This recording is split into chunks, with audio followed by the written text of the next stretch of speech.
Hi everyone, a very good evening to all of you guys.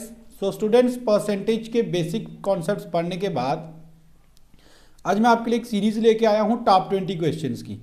तो ये वो सारे क्वेश्चन हैं जो बार बार आपके एग्जाम में पूछे जाते हैं और ये 20 क्वेश्चन आप लोग सारे के सारे बच्चे अपनी जो आपने फेयर नोटबुक मैंने आपको बनाने के लिए बोला था उसके ऊपर इन क्वेश्चंस को भी लिखेंगे और इनका सोल्यूशन भी लिखेंगे। ठीक है, उससे क्या होगा, जब आप रिवीजन करोगे पेपर से पहले तो आपको सारी की सारी चीज़ें आसानी से रिवाइज हो जाएंगी। ठीक है, तो स्टार्ट करने से पहले चैनल पे जो भी बच्चा विजिट पहली बार कर रहा है तो चैनल को सब्सक्राइब कर ले और बेल आइकन दबा ले। और साथ के साथ आप लोगों ने हमारा टेलीग्राम चैनल जरूर ज्वाइन कर लेना है, क्योंकि जो भी पीडीएफ प्रैक्टिस के लिए हम लोग अपलोड करते हैं वो सीधी टेलीग्राम में हम लोग कर देते हैं। ठीक है, इसके साथ साथ चैनल को इतना शेयर करिए ताकि जो कल मैंने एक पोस्ट देखी फेसबुक के ऊपर, मैं ऐसे ब्राउज कर रहा था, वहाँ पे एक बच्चा पूछ रहा था कौन सा बेस्ट ऑफलाइन इंस्टीट्यूट रहेगा कोचिंग के लिए फाइनेंस अकाउंट असिस्टेंट की। तो इस तरह से अगर हम आपके लिए फ्री ऑफ कॉस्ट इतनी मेहनत कर रहे हैं तो आपको इस तरह के क्वेश्चन एटलीस्ट बच्चे को ना पूछने चाहिए। तो इसकी रिस्पॉन्सिबिलिटी आपकी है। आप इन चीज़ों को इतना शेयर करें कि हर उस ज़रूरतमंद बच्चे की ज़रूरत जो है वो पूरी हो सके, उसकी नीड पूरी हो सके, इस टाइम में बैठ के वो घर पे बैठ के तैयारी अच्छे से कर सके। ठीक है, सो क्वेश्चन नंबर 1 के साथ स्टार्ट करेंगे। सो क्वेश्चन नंबर 1 आपका इस तरह से दिया गया है, if 1/3 of 1/4 of a number is 15, what is 30% of that number. तो 30% चाहिए उस नंबर का, उसके लिए हमें पहले नंबर पता होना चाहिए। नंबर कहाँ से पता चलेगा, यहाँ से। तो 1/3 को कैसे लिखेंगे, 1/3। ठीक है, 1 ऑफ मतलब मल्टीप्लाई, 1/4 को कैसे लिखेंगे, 1/4 ऑफ ए नंबर मान लेते हैं x किसके बराबर दिया है, 15 के बराबर। ठीक है, तो x की वैल्यू क्या बनेगी, 15 × 3 × 4, यह आपका बनेगा नंबर, है ना। बट हमें नंबर नहीं चाहिए तो हम इसको कैलकुलेट रहने देते हैं। अभी उसका क्या निकालना है, 30%। तो 30% नंबर का कैसे निकलेगा, 30 / 100। ठीक है, इस 0 से ये 0 काट दो, 5 × 3 = 15, 5 × 2 = 10, 2 × 1 = 2, 2 × 2 = 4, 3 × 3 = 9, 9 × 2 = 18, 18 × 3 = 54। So answer will be 54, option number B will be the correct answer. ठीक है, तो ये तो रहा आपका बेसिक तरीका इसको निकालने का। और थोड़ी सी चीज़ों को शॉर्टकट बनते कैसे हैं वो समझिए। ठीक है, अब देखो कोई भी नंबर निकलता है यहाँ से, उसका हमें क्या निकालना था, 30%। सो आपको पता होना चाहिए जो भी नंबर हो उसका अगर आप 30% निकालोगे तो वो कम से कम 3 से डिवाइड होना ही चाहिए।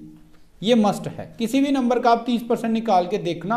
ये मैं आपके सामने 30% ऑफ 500 लिख रहा हूँ, मैं 30% ऑफ 750 लिख रहा हूँ। आप इनको करके देख लेना, जो भी आंसर आएगा वो 3 से डिवाइड होना ही चाहिए।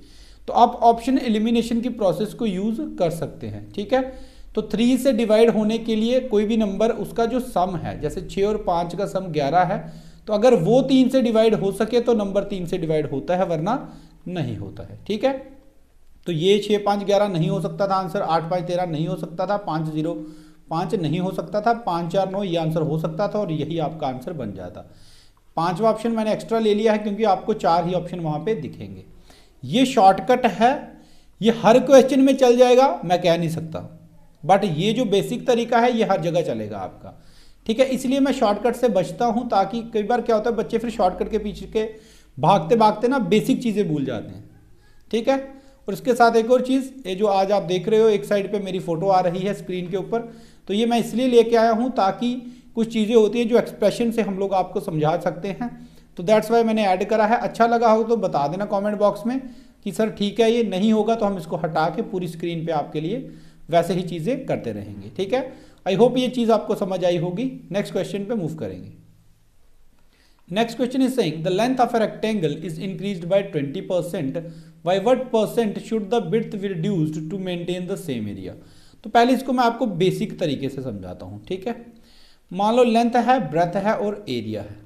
तो अगर 20% बढ़ाई है तो मान लो पहले लेंथ थी 100, तो अब बढ़ा के कितनी कर दी हम लोगों ने, 120 हो गई होगी। तो ब्रेथ को 100 ही मानते हैं, तो ब्रेथ अभी भी बराबर है। तो पहले एरिया कितना होगा, लेंथ मल्टीप्लाई ब्रेथ, है ना। और अभी कितना एरिया हो गया बढ़ने के बाद, 2 4 0 आएंगे, है ना, yes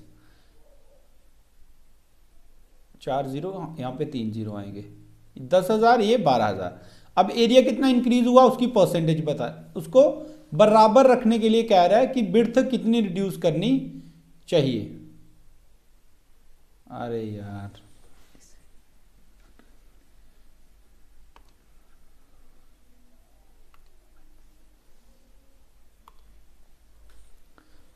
so question number 2 is saying the length of a rectangle is increased by 20%. by what percent should the width be reduced to maintain the same area? तो ये क्वेश्चन आप दो तरीके से, एक मैंने आपको बताया था, आप सीधा यहाँ पे ये कर सकते थे। इनिशियल वैल्यू थी 100 लेंथ, फाइनल थी 120, तो 120 से इसको 100 बनाने के लिए परसेंटेज डिक्रीज निकाल दो। कितना निकलता? 20/100 मल्टीप्लाई बाय 20/120 मल्टीप्लाई बाय 100, तो आंसर आ जाता 16.66। ये ऑलरेडी करा हुआ है, इसको नहीं करेंगे डिटेल में, ठीक है। नेक्स्ट क्वेश्चन, यस, सो ये क्वेश्चन आपके लिए इंपॉर्टेंट बनेगा, इसको इंपॉर्टेंट मार्क करिएगा। अच्छा क्वेश्चन है, ये सबसे डिफिकल्ट क्वेश्चन बनेगा इस पूरे चैप्टर का।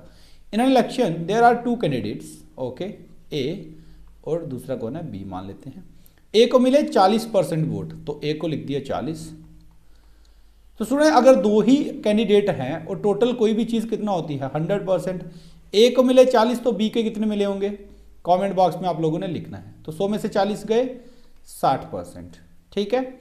अब कह रहा है and loses the election by 9800 votes, तो ए कितने वोटों से हार गया 9800 से। तो अब एक एग्जांपल लेते हैं, मान लो ये 100 वोट इसको मिले थे 150 वोट, तो ये कितने वोटों से हारा है, इससे हम क्या कहेंगे, इनका डिफरेंस है ना, कि 50 वोटों से ये हार गया। सिमिलरली परसेंटेज में कितने परसेंट से हारा है ये, 60 में से 40 गए तो 20%, तो 20% जो टोटल वोट का है वो वैल्यू ये दी गई है 9800। तो टी की वैल्यू आप यहां से निकाल लेना, डिवाइड में लाना, मल्टीप्लाई करना, आंसर आ जाएगा 49000, आपका करेक्ट आंसर बन जाएगा। क्लियर, मूव करते हैं नेक्स्ट क्वेश्चन के ऊपर। अच्छा कॉन्सेप्ट है, इंपॉर्टेंट मार्क करिएगा, क्योंकि ये क्वेश्चन एक बार आपने कर लिया, आप कोई भी एग्जाम दुनिया का देने चले जाओ, परसेंटेज का क्वेश्चन आपको कभी भी तंग नहीं करेगा, ठीक है। In an examination 15,000 candidates appeared, ठीक है, ईच ऑफर्ड ईदर मैथ्स और कंप्यूटर साइंस आर बोथ।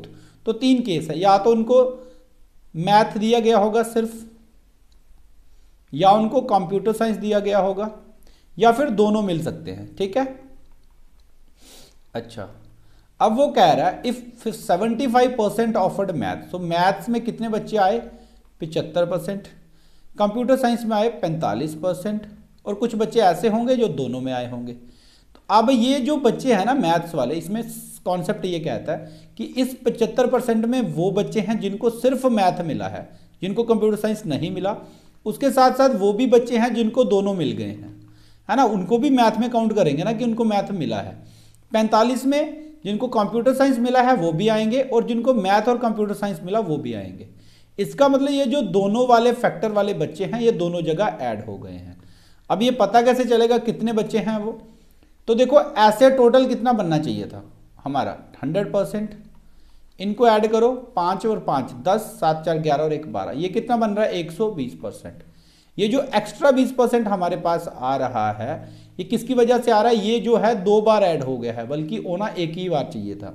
तो इसका मतलब ये जो 20% एक्स्ट्रा है यही दोनों वाले बच्चे हैं, मैथ वाले और कंप्यूटर साइंस वाले, ठीक है। इसका मतलब 20% जो टोटल का है वो हमें निकालने के लिए बोला गया, हाउ मैनी ऑफर्ड बोथ। तो टोटल कितना है 15,000, 15,000 की वैल्यू 20% निकाल दो, 20/100 इंटू 15,000, सो आंसर बन जाएगा आपका 3,000। आई होप ये समझ आ गया होगा तो यस सर टाइप कर देना, जिनको नहीं आया होगा वो एक बार रिवाइज करके इसको समझ लेना, ये चीजें आपको समझ आ जाएंगी। क्लियर, नेक्स्ट क्वेश्चन कह रहा है A's income is 25% less than B and B's income is 20% less than C, C's income is 200, तो सी की इनकम दी गई है 200, तो सी से किसकी निकाल सकते हैं, बी की कितनी परसेंट कम है 20%, तो 20% किस में से कम होता है हमेशा 100 में से, तो पीछे कितना परसेंट बचा 80%, तो बी की वैल्यू 80% ऑफ सी की कितनी है 200, ठीक है। सिमिलरली ए की 25% कम है बी से, ए की 25% कम है 20 से, 25 किस में से कम होगा हमेशा 100 में से, कितना बनेगा 75, सो 75% का मतलब 75/100, बी की कितनी है 80/100 मल्टीप्लाई बाय 200, 2 0 से 2 0 काट दो, इस 0 से इसको काट दो, ठीक है। कैलकुलेट कर लेना, आंसर आपके पास निकल के आ जाएगा। क्लियर? ए की वैल्यू आपके पास निकल के आ जाएगी, जो भी आंसर बनेगा उसको मार्क कर लेना, ठीक है। नहीं तो मैं करा ही देता हूँ। 75 दूने हो जाएगा 150, 15 अठे 120, 1200 0 से कटेगा 120, इसका करेक्ट आंसर बनेगा, ठीक है। आगे होगा समझ तो लिख देना yes sir. Next question, a man earns 7,000 in a month and spends 75% of his income, how much he does he saves in an year. तो यहां पे एक चीज का ध्यान रखना, मंथ ईयर वाले क्वेश्चन में थोड़ी सी कंफ्यूजन कई बार हो जाती है, ठीक है। डेटा दिया गया है मंथ के बारे में, पूछा गया ईयर के बारे में, तो पहले हमें एक मंथ की क्या चाहिए, उसकी सेविंग्स। तो ईयर की निकाल लेंगे 12 से मल्टीप्लाई करके, कोई दिक्कत नहीं है। तो 70% अगर वो खर्च कर देता है तो पीछे कितना परसेंट बचेगा, देखो 100 में से कितना कम, 70, तो बचा 30। तो 30% उसकी सेविंग है एक मंथ की, किस अमाउंट के ऊपर, 7,000 के ऊपर। तो निकाल सकते हैं क्योंकि 7,000 वो कमाता है, ठीक है, इंटू 7,000। हमें कौन सी वैल्यू चाहिए, एक साल की। एक साल के लिए क्या करेंगे, 12 से मल्टीप्लाई, 2 0 से 2 0 काट दो, ठीक है। 7 21, 21 को करेंगे 12 से, बनेगा, करके देख लेना 25200, आपका आंसर बन जाएगा ऑप्शन नंबर ए, ठीक है। आज कैलकुलेट मल्टीप्लाई मैं नहीं करूंगा, वो आपने खुद करनी। नेक्स्ट क्वेश्चन पे मूव करेंगे। The salary of a person is first increased by 20% and then reduced by 20%, what is net change in his salary. इसका बेसिक तरीका बताया है मैंने, A plus B plus A B by 100, और ए की value positive लेनी है अगर इंक्रीज होगा, और नेगेटिव लेनी है अगर डिक्रीज होगा, ठीक है। ये बेसिक। अब इस क्वेश्चन, पर्टिकुलर क्वेश्चन में एक शॉर्टकट लग सकता है, वो ध्यान से समझ लेना। शॉर्टकट लगाने से पहले समझ लेना कहाँ लगता है। स्टूडेंट, जब भी किसी केस में कोई वैल्यू पहले इंक्रीज हो रही हो या फिर पहले डिक्रीज और इंक्रीज, एक दफ़ा इंक्रीज हो एक दफ़ा डिक्रीज हो, तो और दोनों पे जो वैल्यूज़ हैं वो सेम हो, तो जो नेट चेंज होता है वो आपका बन जाता है ए का स्क्वायर बाय 100, और हमेशा क्या होता है आपका, डिक्रीज। ये फॉर्मूला आपका रहेगा, बट फॉर्मूला कहाँ लगना है वो सबसे पहले सीख लेना। ए का स्क्वायर बाय 100 और हमेशा क्या होगा, decrease, but only in the case when one value is increasing and another is decreasing by the same amount of percentage। Same percent में इंक्रीज डिक्रीज हो रहे हो, इंक्रीज और डिक्रीज दोनों होने चाहिए, ठीक है। ऐसा नहीं है दोनों इंक्रीज हो रहे हैं तब नहीं लगेगा, दोनों डिक्रीज हो रहे हैं नहीं लगेगा, तब आपने बेसिक लगाना है A plus B plus A B by 100। तो इस क्वेश्चन में शॉर्टकट लगाते तो 20 का स्क्वायर बन जाता आपका 20 × 20 डिवाइड बाय 100, तो ये बन जाता 404, 4% का आ जाता डिक्रीज, आंसर यही आता आपका, ठीक है। नेक्स्ट क्वेश्चन पे मूव करेंगे। ट्रिक अच्छी लगी है तो एक बार कमेंट बॉक्स में लिख देना यस सर, इससे ज़्यादा हमें कुछ नहीं सुनना होता, ठीक है। Next question, very good question. If Y's salary is 20% more than that of X and Z salary is 10% less than Y, तो आपने बताना है जेड की सैलरी कितने परसेंट ज़्यादा है एक्स से। तो इसके लिए हमें वाई जेड एक्स और वाई की वैल्यू पता होनी चाहिए, है ना। तो करो कंपेयर, वाई कहा है 20% ज़्यादा है एक्स से, तो एक्स को अगर मानेंगे 100 तो एक्स पे 20 का इंक्रीज तो 120। जेड की कह रहा है 10% कम है वाई से, तो जेड की अगर 10% कम है वाई से तो कितना परसेंट बची होगी, 90। तो 90% किसका, वाई का। तो वाई की कितनी है 120, कर लो कैलकुलेट, 2 0 से 2 0 काट के दिए, 12 ना 108। अब z की वैल्यू है x की है, तो आप परसेंटेज इंक्रीज निकाल सकते हो, आंसर बनेगा 8%, निकाल लेना खुद, ठीक है। Next question, next question is saying if x is 6 times as large as y, तो x जो है वो 6 गुना बड़ा है y से, तो bye what percent y is less than x, तो दोनों का कंपैरिजन करना है, रेशियो में चीजों को लिख लो, x की वैल्यू ले लेना 6, y की वैल्यू ले लेना 1, आंसर निकाल लेना, परसेंटेज आपके पास निकल के आ जाएगा। x की वैल्यू रखना 6, y की वैल्यू रखना 1।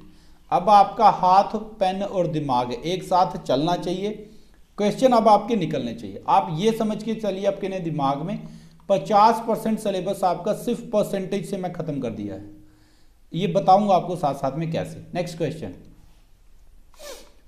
Next question is saying 50% of x equal some of y and 20। तो कह रहा है 50% जो है वो x का वो किसके बराबर है, y और 20 के सम के बराबर। इसकी वैल्यू आपसे पूछी गई है। तो ये बन जाएगा 1/2 x, दो साइड जाएगा मल्टीप्लीकेशन में जाएगा, ठीक है।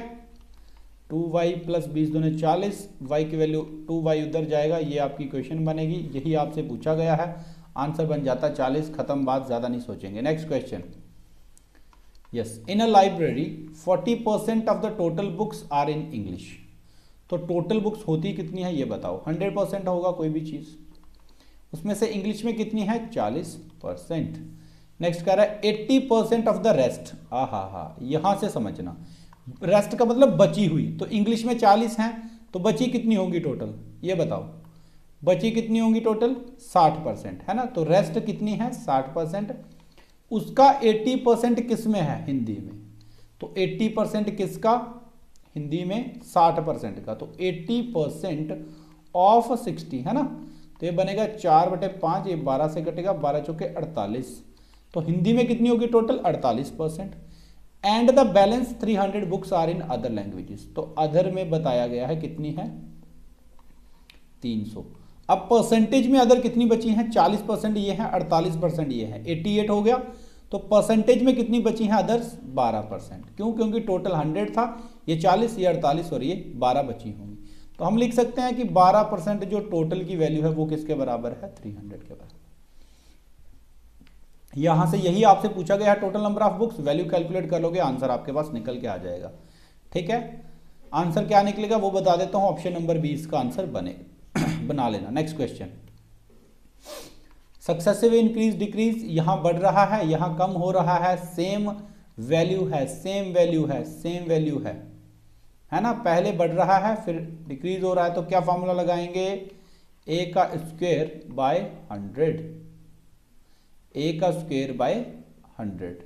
और हमेशा क्या होता है वहां पे डिक्रीज, तो वैल्यू निकल के आ जाएगी 25% का डिक्रीज। बेसिक से भी कर सकते हो, शॉर्टकट से भी कर सकते हो। आई होप ये समझ आ गया होगा। नेक्स्ट क्वेश्चन पे मूव करते हैं। a% of b is dash, b% of dash. ये क्वेश्चन रिपीटेटिव है और इसका यूज होता है बड़े बड़े एग्जाम्स में, दैट्स वाई ये क्वेश्चन मैंने आपके लिए रखा है। नेक्स्ट क्वेश्चन पे मूव करते हैं। तो ये क्वेश्चन का लेवल थोड़ा सा आपको ज्यादा लग सकता है, लेकिन जब सॉल्व कराऊंगा तो इजी लगेगा, ठीक है। कह रहा है 50% of x minus Y is equal to 30% of x plus Y. तो कुछ मत करो, इसको लिखो 50% ऐसे लिखेंगे, 30% 30/100 ऑफ x प्लस वाई। ये बन गया 1/2, ये बन गया 3/10। 2 क्रॉस में जाएगा उधर, 10 इधर जाएगा, ये बनेगा 10x माइनस 10y, ठीक है, इक्वल टू ये उधर जाएगा 2, 3 2 6x प्लस 6y ये बनेगा, ठीक है। 10x minus 6x is equal to 6y plus 10y, ये बन जाएगा आपका 4x, ये बन जाएगा 16y। यहां से मैंने क्या बोला था, दोनों की क्या ले लो, रेशियो। रेशियो से आसान हो जाता है परसेंटेज निकालना। 4 एकम 4, ये बनेगा 4, ये बन गया 1।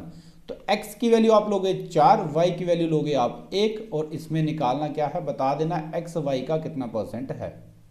तो सामने दिख रहा है 1 का 4 गुना है, तो 1 का होता है वैल्यू 100, तो 4 गुना की वैल्यू 400%, आंसर खत्म, ठीक है। नेक्स्ट क्वेश्चन, सॉरी ये उल्टा पूछा है, x का y कितना परसेंट होगा। तो y को ऊपर रखना, x को नीचे रखना, मल्टीप्लाई करना 100 से, आपका आंसर आ जाएगा। Next question, next question is saying 10% of A's income is equal to 15% of B's income is equal to 20% of C's income. If sum of their income is 7800, तो B की इनकम बतानी है। कुछ मत करो, परसेंटेज से रेशियो में लेके चले जाओ। कह रहा है 10% ऑफ A, तो 10/100 of A is equal to 15%, मतलब 15/100 of B is equal to 20/100 of C, ठीक है, यही कह रहा है। ओके, 100 100 100 कट जाएंगे।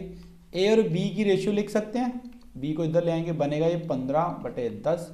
सिमिलरली B और C की रेशियो लिख सकते हैं, ये बनेगा 20/15, ये बन गया 3/2, ये बनेगा 4/3। तो A और B आ रहा है आपका 3/2, B और C आपका आ रहा है 4/3। ये क्वेश्चन आपका जा रहा है सीधा सीधा रेशियो एंड प्रोपोर्शन के अंदर, जो अभी हमने पढ़ना है, बट थोड़ा सा हिंट मैं आपको दे देता हूं, ठीक है। अब देखो b दोनों साइड कॉमन है, b की वैल्यू इधर 4 है इधर 2, हम दोनों साइड b की वैल्यू को करेंगे बराबर। कैसे कर सकते हैं, 2 से मल्टीप्लाई 2 से डिवाइड, यहां a की बन जाएगी कितनी 6, b की बन जाएगी 4, c की रहेगी 3, ठीक है। तो ये रेशियो का कॉन्सेप्ट है, वहां डिटेल में पढ़ा दूंगा, अभी के लिए देख लो। तो कह रहा है 78 टोटल है, तो तीनों का सम कितने के बराबर है 7800, 6 4 10 और 13, तो 13 की वैल्यू यहां लिखते हैं इसको, 13 की वैल्यू दे रखी है 7800, एक की वैल्यू आ जाएगी 7800 बाय 13, पूछी किसकी है b की वैल्यू है कितनी 4, तो मल्टीप्लाई करेंगे 4 से, 13 6 के 78 होते हैं, 6 चौके 24, इसका आंसर बनेगा। मुझे पता आप में से 70% बच्चों को समझ नहीं आई होगी, कोई बात नहीं, नहीं आई है, ये रेशियो एंड प्रोपोर्शन में जब आएगा तो आपको चीजें क्लियर हो जाएंगी, ठीक है। नेक्स्ट क्वेश्चन, रेपिटेटिव क्वेश्चन है, आराम से कर सकते हो, सक्सेसिव से कर देना, हो जाएगा ये, ठीक है। नेक्स्ट क्वेश्चन, ये भी 20% इंक्रीज फिर 20% का डिक्रीज आ रहा है, तो change in salary a²/100 decrease, answer 4% का डिक्रीज, खत्म शॉर्टकट से, ठीक है। Next question, the time duration of 1 hour 45 minutes is what percent of a day. तो एक डे में होते हैं 24 घंटे, डिनोमिनेटर में रखना 24 को, 1 घंटा 45 मिनट को पहले आर में कन्वर्ट करेंगे, तो 1 घंटा प्लस 45 मिनट को आर में कन्वर्ट करेंगे, 60 से डिवाइड करेंगे, बनेगा 3 से कटेगा 4 से, 1 + 3/4, ये बनेगा 4 + 3/4 यानी कि 7/4, तो 7 / 4 रहेगा ऊपर, मल्टीप्लाई करना इसको 4 के 100 के साथ, 4 ये वाला डिवाइड का नीचे आ जाएगा, कैलकुलेट कर लेना, आंसर आपका आ जाएगा, ठीक है। Next question, each side of a rectangular field is diminished by 40%, by how much percent is the area of the field diminished. कह रहा है एक रेक्टेंगल है, उसकी दोनों साइड लेंथ और ब्रेथ, लेंथ भी कम कर दी 40% से, ब्रेथ भी कम कर दी 40% से, तो ये सक्सेसिव से निकल जाएगा, उससे भी निकाल लेना। इसका एक बेसिक फंडा समझा देता हूँ, वो मैं आपको समझाना चाह रहा था बड़े दिनों से, ठीक है। तो मान लेते हैं इनिशियली कोई लेंथ ब्रेथ और एरिया है, क्योंकि परसेंटेज में है तो दोनों को 100 बेस मानना थोड़ा सा आसान रहता है। तो एरिया कितना बनेगा 100 × 100, ये बन जाएगा 10,000 के बराबर। अब 40% लेंथ कम कर दी, 100 में से 40 कम कर दी तो बची 60, सिमिलरली ब्रेथ कम कर दी बची 60, ये वैल्यू कितनी बनेगी आपकी 3600, ठीक है। कितनी बनेगी 3600, है ना, 6 × 6 = 36। अब ये डिक्रीज कितना हुआ है वो हमें निकालना है, डिक्रीज किस में से हुआ है 10,000 में से, कितना 3600, तो माइनस करेंगे कितनी वैल्यू बनेगी 6400। तो डिक्रीज की क्या निकालनी है परसेंटेज, डिक्रीज हुआ है 6400, किस में से हुआ है 10,000 में से, तो मल्टीप्लाई किससे करते हैं 100 से, 2 0 से काट दिए 2 0, 2 0 से काट दिए 2 0, तो एरिया कितना परसेंट कम हुआ होगा 64% का डिक्रीज आया होगा। तो इस तरह से ये क्वेश्चन आप लोगों ने सॉल्व करना था, आंसर इज 64%। सक्सेसिव से कैसे करते, आंसर देख लो कैसे आता, कम हो रहा है तो -40, दूसरी साइड भी माइनस कम कर रही है तो -40 प्लस -40 इंटू -40 डिवाइडेड बाई 100, है ना, a + b + ab/100, ठीक है। -40 -40 हो गया -80 प्लस माइनस माइनस बन जाता प्लस, 4 चौक 16, 2 0 से 2 0 कट जाते, 80 से 16 निकाल दो तो बचते हैं पीछे 64, माइनस का बनता, तो माइनस का मतलब क्या होता है डिक्रीज, तो 65% का क्या आता है decrease, answer will be option number B. I hope ये चीज़ आपको समझ आई होगी। स्टूडेंट आज की क्लास अगर धमाकेदार लगी है, आपको कॉन्फिडेंस जिस चीज़ को बन रहा है कि अगर सर की क्लासेस लगाएंगे अच्छे से प्रैक्टिस करेंगे तो 20 में से 20 नंबर पक्का आएंगे, इसकी गारंटी जिसको है वो ईमानदारी से कमेंट बॉक्स में लिखेगा यस सर, जिसको लगता है 19 आ जाएंगे तो वो लिखेगा कमेंट बॉक्स में 19। तो आज मुझे देखना है क्या रिस्पॉन्स है, हमारी मेहनत कितनी रंग ला रही है। क्लियर। नेक्स्ट, तो ये क्वेश्चन इजी क्वेश्चन है, निकाल लेना। 35% का मतलब 35/100, 42 का मतलब 42/100, 6/7 ऑफ 500, कैलकुलेट करना आपकी जिम्मेवारी, आंसर निकाल लेना, ठीक है। Next question, x earns 25% more than y, तो कैसे करते थे, y अगर 100 है तो x 125, डिक्रीज निकाल लेना, 25 का 125 के ऊपर 100, ठीक है, आंसर आ जाएगा। नेक्स्ट क्वेश्चन, निकालना है आप लोगों ने ये क्वेश्चन, पहले यहां से नंबर निकाल लेना, फिर उसका 24% निकाल देना, ठीक है। नेक्स्ट सिंपल क्वेश्चन है, ऐसा क्वेश्चन मैंने आपको करा दिया, मैथ्स फिजिक्स 30% दोनों में, और आपने बताना है कितने बच्चे दोनों में फेल हुए होंगे। क्लियर। Next question. आज की क्लास में इतने ही क्वेश्चन, ये सारे क्वेश्चन एक बार आपने निकाल लिए, आप कोई भी एग्जाम देने चले जाओ, यहाँ पे परसेंटेज टॉपिक पूछा जाता है, आई गारंटी यू कि एक भी क्वेश्चन आपका नहीं फंसेगा। ये क्वेश्चन सारे के सारे आप लोग अपनी अपनी फेयर नोटबुक पे कर लेना, होमवर्क बना के, ठीक है। इनके सॉल्यूशंस लिख लेना, जब पेपर आने वाला होगा इसी को रिवाइज करवाऊंगा, आपसे बोल के करवाऊंगा, और 20 में से 20 नंबर आपके लाने की पूरी कोशिश करेंगे, ठीक है। टेलीग्राम चैनल जरूर ज्वाइन कर लेना, वहाँ पे प्रैक्टिस के लिए पीडीएफ आपको मैं भी देता रहता हूँ, सुमित सर भी डालना शुरू कर रहे हैं, ठीक है। चाहे वो रीजनिंग हो, चाहे मैथ्स हो, चाहे इंग्लिश हो, चाहे जीके हो, ठीक है। तो सेशन को इतना ज़्यादा शेयर करिएगा कि हर उस जरूरतमंद बच्चे की नीड पूरी हो सके, हेल्प हो सके, जो हम लोग चाहते हैं, ठीक है। Thank you so much guys, God bless you all.